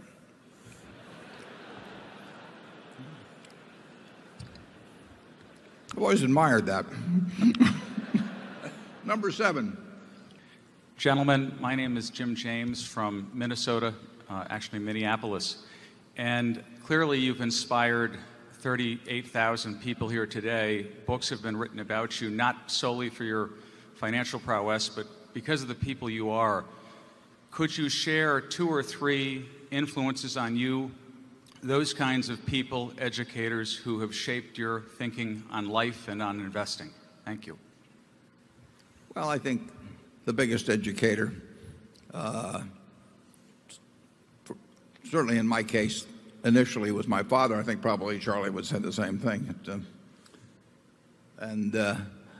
I think it's very, very, very important who you marry, and I've been lucky there. And those are great teachers.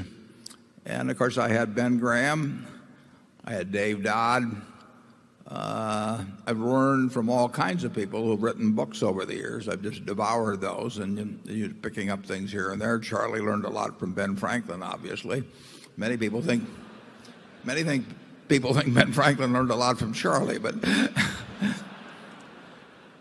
we both learned a few things from my grandfather at the grocery store. But your I tell the students, the most important job you have, as a is being the teacher to your children. I mean, you're the ultimate teacher. You're this great big thing, you provide warmth and food and everything else, and they're learning about the world, and they're not going to change a lot of that when they get into graduate school or sometime. So it's and you don't get any rewind button. You don't get to do it twice. So you have to do your best as a teacher, and you teach by what you do, not by what you say, with these young things. And by the time they've got the place where they're entering a formal school, they probably learn more from you than they're ever going to learn from anybody else. Charlie? Well, I would argue that differing people learn in differing ways. With me, I was put together by nature to learn from reading. If some guy's talking to me, he's telling me something I don't know, I don't want to know, I already know, or he's doing it too slow or too fast. In reading, I can learn what I want at the speed that works. So to me, reading is what works for my nature. And to all of you who are all like me, I say, welcome. It's a nice fraternity. You probably learn more from your father than you learn from all the reading you did, don't you think? In terms of actually forming you?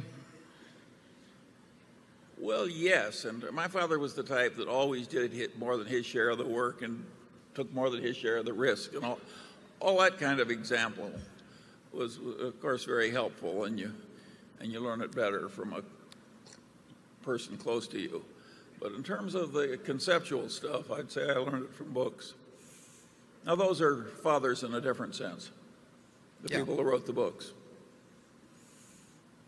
Yeah, well, one book obviously changed my whole financial life when by happenstance, probably, I picked it up. I can't even remember why I bought it back when I was in school. But if you just keep picking up enough books, you'll find something. You'll learn a lot. And I used to go through the Omaha Public Library and just go down the shelves.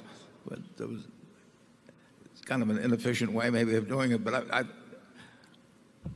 if you read 20 books on a subject you've got an interest in, you're going to learn one hell of a lot. You don't know which one you're going to learn it in, though. So I would take having, if you get the right parents, you're very lucky. You're very, very lucky, and it's better than going to the right school or anything of the sort. And if you get the right spouse, you've just doubled down. Number 10. Hello, I'm Clement Lowe from Toronto, Canada. I'd like to thank you for the wonderful meeting. And I think I've learned a lot more here in a few hours than many, many more hours during university days. My question is, you have invested in drug companies such as Johnson & Johnson and Sanofi. How do you evaluate the pipeline of these companies and know if their competitive advantage is indeed enduring? Well, that's a good question. And unlike many businesses, when we invest in something like pharma, we don't know the answer on the pipeline, and it'll be a different pipeline anyway 5 years from now. So we don't know whether Pfizer or Merck, or you name it, Johnson & Johnson, we don't know which of those will come up with a blockbuster commercial drug 3 or 4 years from now, and we don't try to assess it. What we do feel is if we have a group of those companies bought at reasonable prices, that overall pharma will do well, maybe not quite as well as they have in the past, but they're doing something enormously important. They're doing something that should offer chances for decent profits over time. And we do not pick one by one. I could not tell you what's the number one potential in the pipeline of a J&J or Sanofi or whatever, which one you want to name. So I think in that area, actually a group approach makes sense, which is not the way we would go at the banks or something of that sort. I do think if you buy pharma stocks at a reasonable multiple, a group of them, you'll probably do okay 5 or 10 years from now. I would not know how to pick the specific winner. Charlie? Well, you speak from position where you have a monopoly of our joint knowledge about pharmacology.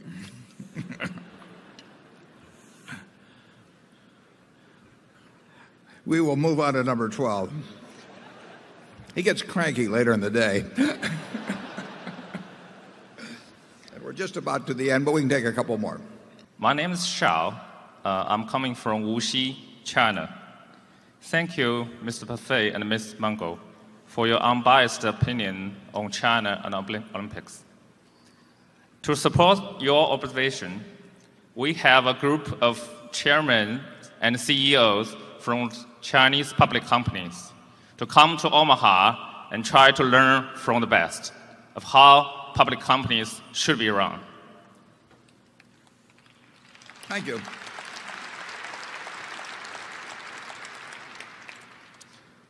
Quick question. We observed that you made a quick trade on PetroChina, not a typical buy and hold approach you do on investment. Our question is, when it comes to selling PetroChina, what comes to your mind? And what suggestions you may have to these group of executives? There are positive forces in China, and we welcome everyone to Olympics. Thank you.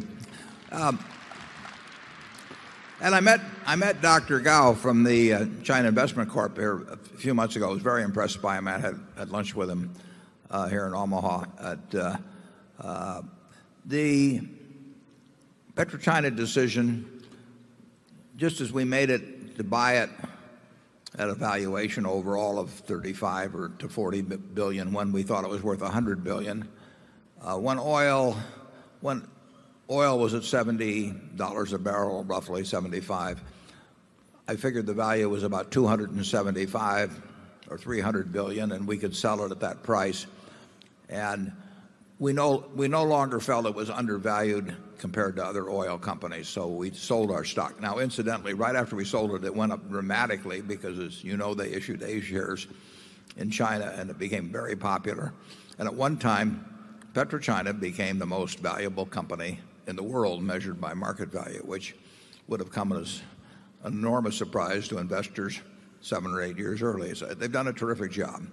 And if it went down to a price that we thought was a discount, significant discount to its valuation, we would buy PetroChina again. In terms of,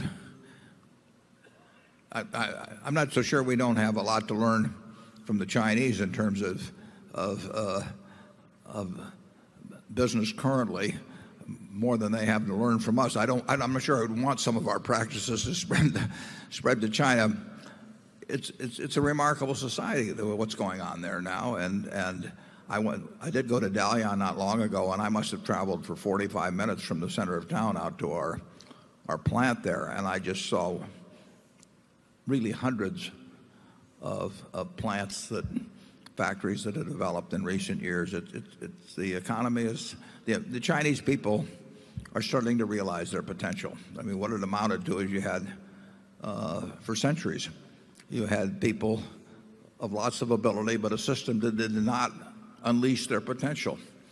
And now it's starting to be unleashed, and that's why you're getting very substantial GDP growth per capita, and I think it'll continue. I would just look for the best practices in American industry as you see them and copy them, and I would discard the rest. And I think it's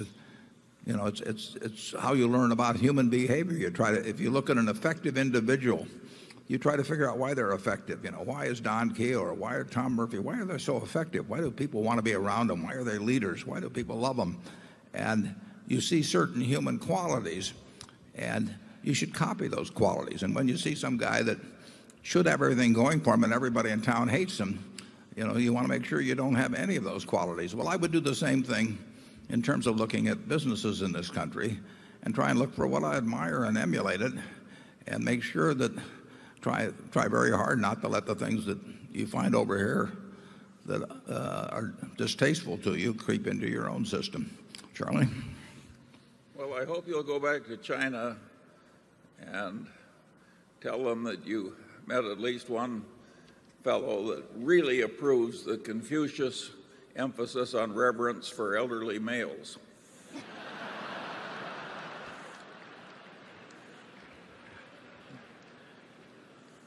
I think you should dig yourself out of that by including females too, Charlie. That wasn't Confucius's idea. Oh, okay. No reason why you can't modify it. Okay, we'll have one more.